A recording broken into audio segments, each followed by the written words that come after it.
Come scout with me and my corn dog.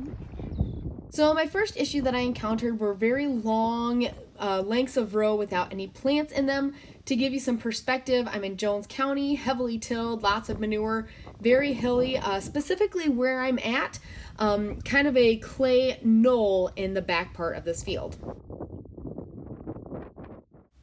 A lot of times one of the first things that I will do is dig up one of the good plants. I almost always put my shovel across the row and then try and pop it out.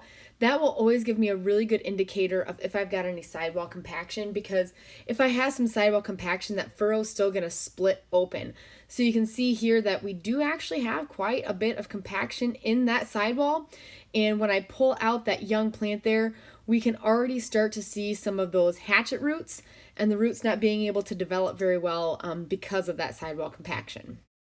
Now just digging into those areas where we're having missing plants.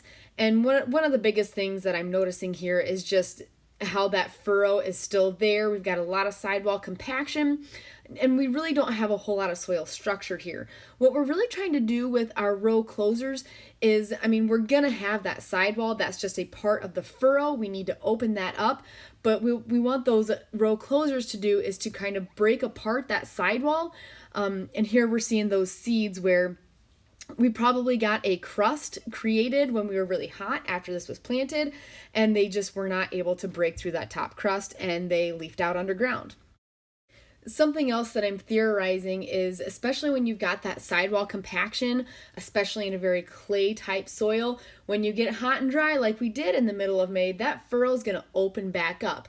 And by looking at some of the growth pattern of these mescatals and coleoptiles, I really think that we probably had some of these furrows opening up when it was really hot and dry, and those plants were actually wanting to grow sideways because they're, obviously taking the path of least resistance.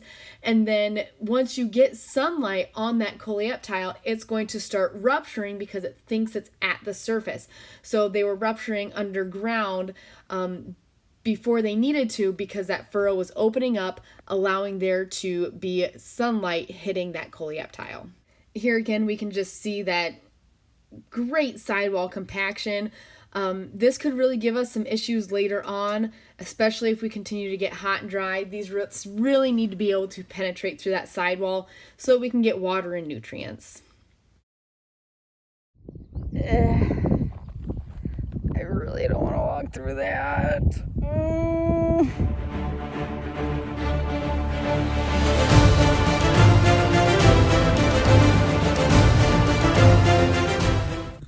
Transitioning here from the corn on corn portion of this field, heavily tilled, to a part, this is its second year in corn after being in CRP.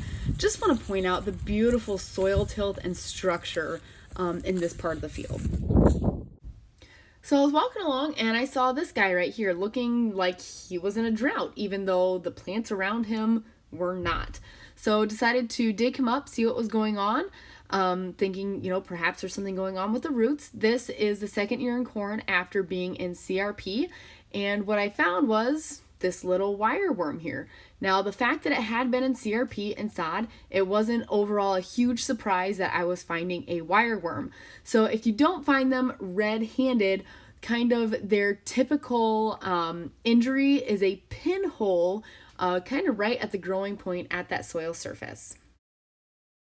So damage above ground of wireworm can come in all different shapes and sizes. For example, this one almost looked like it had nutrient deficiencies, but when we dig it up out of the ground, the real problem is wireworm. We get that typical pinhole injury again right at the growing point.